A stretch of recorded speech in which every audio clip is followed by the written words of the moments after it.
I tell people the job is like the best part and the easiest part. It's settling into like the house and moving that is still challenging. But the good thing is the job's familiar, team's been great, staff's been great, so settled in here.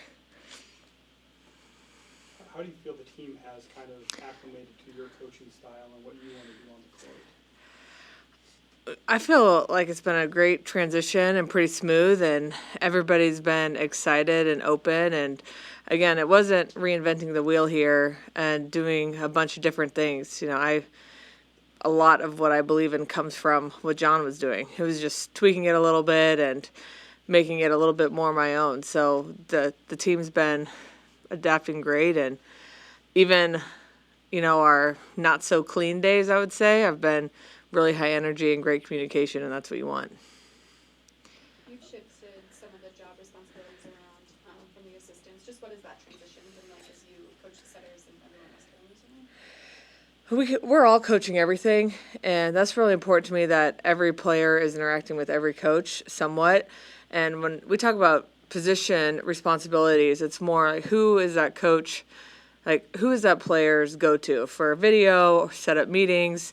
It's more of a point person, and then maybe 10 to 15 minutes in practice a day you're really working with just one coach. But other than that, everybody's involved with everybody, so it's not as like black and white as maybe football. I don't know how they run their practices exactly, but we're all interacting with everybody. With Try Sigler, what was your familiarity with her, like your club and USA stuff, and what did you think of her potential maybe before you got her? I always thought she was, really high IQ volleyball player. She's super competitive and just a great six rotation player. But I, didn't really watch her for the last year and a half of her prep season. She'd already committed here, so I wasn't super familiar with how she progressed. But she's been fantastic, and she's just a great player, great energy, and somebody who has the ability and the emotional capacity to go hard every single day, every single point. Do you have your outfit picked out for Saturday yet? Harper asked me that, and I was like, I'm going to go with what fits at this point. So no fun pregnancy blazers on Saturday. How much have you thought about just what that day will be like for you walking in and the reception? I'm pretty fired up, and this wasn't on the schedule or planned to have a spring game in Devaney, but it was really important for me to get one under my belt with this team and this staff, and against an opponent that is also in a new era. I think adds another excitement piece to it with a new coach and a young coach who's got a great reputation, and so I think it's going to be a lot of energy on both sides, and I'm really excited for it. And again, just the practice of the prep and the game day is all going to be great for everybody. Dani, how are you making this program your own? Just it's a good question. Being myself every day, being super consistent, and again, I think it's a good thing to blend what's been done here before with some new stuff, and to let the assistants have big responsibilities and big roles, and maybe a bigger voice than they've had before. And I've always been a firm believer that they need to have a huge part in all this. And so I've seen them really step up the last couple of weeks too, and that's part of my coaching style. How have the players been with, I guess, your teaching and learning some of the new stuff, because they have been, John's kind of a creature of habit and everything is pretty routine, and now they have new ideas. So how have the players handled some of the things that you've thrown at them? Again, they've been great, and I haven't really had any pushback. And I'm a pretty collaborative coach, and I think they're learning that. So they've gotten good at asking me for certain things, and I think they feel comfortable with that. And I think that's a sign that it's going in the right direction. And we can change things in practice or with the weekly routine, and really collaborate together. Coach, how have you seen Harper and Brady, some of these now upperclassmen, kind of take the younger ones under their wing and be a leader in practice? Yeah, part of this spring that's new for this team, is the leadership roles that Merritt and Lexi, so I've been told, played, and that they're absent now. So there has been moments where it's been, I don't like, power struggle has a negative connotation, but that's kind of what it is. Like, okay, who's going to step up here? Who's going to develop into a leader? And the team's done a really good job of having those conversations with each other and trying to figure out what works best for them, and with a little bit of nudging from the coaching staff here and there, but they've taken the reins on most of that. With Lexi leaving, just what have you seen from the aspiring liberos and defensive specialists? Yeah, all four of them have done a great job. I think they're having great springs, and they're all very different, which is unique. And when we set up our 6-on-6 teams, it's been fun to kind of put them in maybe tougher situations, whether it be putting Olivia with the quieter team where she has to step up and be a vocal leader, and Lainey maybe with more of the loud voices, and see how they kind of all blend together. But all four of them have been very, very good, and you can pick out days where they've all been really impressive. Is there a common trait in a great libero, a quality or two, even back from when you played, and great ones that you've seen that sort of have to be there? You got to be a great passer. That's the first thing, and then you want somebody that is really confident. What are your thoughts on having two liberos? I know they changed the rule last year too. I mean, is that something you ever seriously considered? Do you like the consistency of only having one libero? I'd always consider anything, but that would not be my choice. If you have two great liberos or three, you're going to find, I think, big roles, and I think that's where it's interesting. What's a bigger role? Is it a 3-rotation DS or just serve receiving? I think that's, as coaches, what you're trying to figure out. But I think I'd prefer just have the consistency of one libero, but always open to trying. How much are you going to tinker with that this weekend and then next weekend, just to see what people have in different situations? I don't know if we'll tinker with the two libero system, but we're definitely going to be,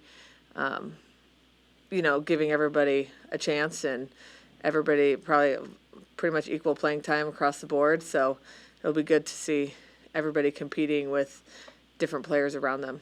How much has the prestige of that position changed since you were a libero in 2006? I think it's changed quite a bit. It was still kind of new in 2006, a little bit. And liberos weren't even playing pro back then. It was really hard. And now, you go to a LOVB game and you see Lexi Rodriguez getting the loudest ovation of anybody on any team. So I think it's become a pretty big deal to be a great libero. Coach, it's your first official game as head coach on Saturday. What's that moment going to feel like, when the PA announcer goes, and the head coach for the Huskers, Dani Busboom, what's that moment going to be like, just hearing that for the first time? Oh, it's going to be pretty surreal, and, something that you always dream could happen, but never know if it's a reality. So to hear it as a reality will be a special moment for sure. And for a few more. What's your plan for player leadership? You want to have captains named by the fall, the spring? What's kind of the timeline, and how are you going to go about doing that? We're still working through that. It'd be nice to have at least one or two named for the summer, but I'm not going to say those are going to be the same ones in the fall. It could be, they might not be. I think this team is continually evolving and changing, and there's so many great leaders on this team that it's hard to pick one or two right now. It's more, let's use these strengths here and there and figure out what could be best as we go into the fall season. It doesn't have to be the same the entire time. How's Ryan Hunter come back from her injury? She's been good. She's been healthy, and she hasn't missed a practice, hasn't even missed a rep in a practice for her knee. So that's a great sign for her that she's healthy and able to make it through a whole practice. Again, hasn't even missed a rep because of her knee. So I think that's a pretty big deal and a great accomplishment for her. How much What do you think of her? What are her strengths? She hits hard, and she's really physical. So if she has an open net, she's going to get a kill. So she's a great athlete, and she's going to be fun to watch develop. How much have you and Cook gotten to communicate throughout this whole process? We talk quite a bit, not daily, but he's around. So we, as much as we need to, I would say we talk every couple days, and he watches a little bit of practice now and again. I'll see him up in the offices looking down, so he'll give a little bit of feedback, but it's been good. It's been a really good balance of being, somebody that's there when you need them without somebody that's looking over your shoulder, you feel like is watching every move. With him being up in the offices, is your office, or does he still have stuff in there? Oh, he doesn't have anything in there. Well, he had a lot of stuff. I didn't know how long it would take to move it all out. Yeah, he moved it out. You've been around at a couple of the pro volleyball games and have had a chance to interact with the fans. What have been your first impressions of how you've been received? How I've been received? Oh, great. Feels like everybody's really excited and definitely appreciative of the last 25 years and the legacy John left, but I don't get the vibe that people are disappointed. It's more excited to see what's new, and I think they're really excited for this team, not just me. It's like the team they've seen for the last 2 years. It's like, can we take a turn and finish it, and how much better can each player, how much more improvement can they make? How much time are you spending in practice just teaching them the drills you want, the expectations you have? I mean, Harper said that you remind that it's also supposed to be fun during the spring too. How do you balance what you're trying to accomplish in practice?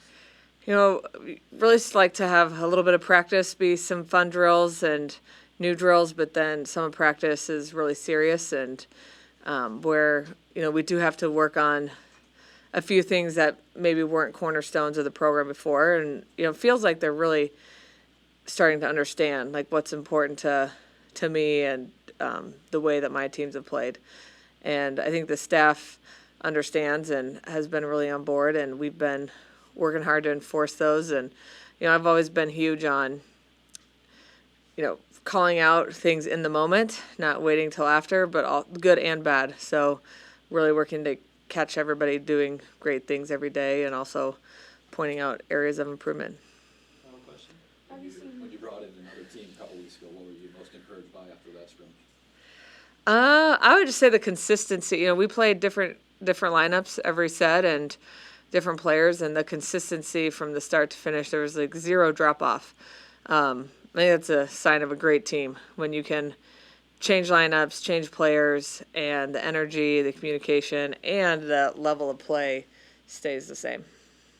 Have you seen Bergen and Campbell run a faster offense? How have they adjusted to that, the offense as a whole? Again, it's not this crazy new offense. It's just setting it a little bit quicker. So, I think they want to set fast, and sometimes as a setter, it's a little bit easier to set faster and gives you a little more confidence. So they've been great. Campbell, she sets a very fast ball.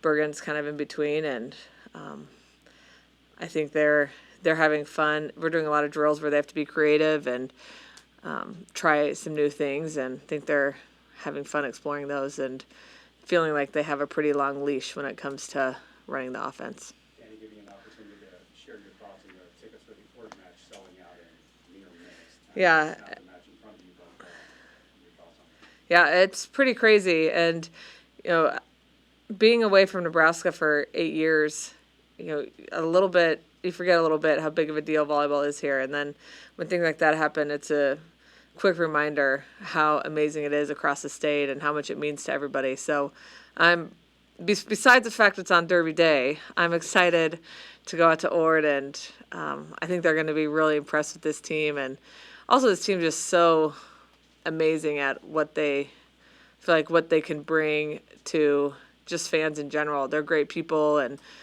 they really enjoy interacting with fans, and I think Ord's going to be a great time.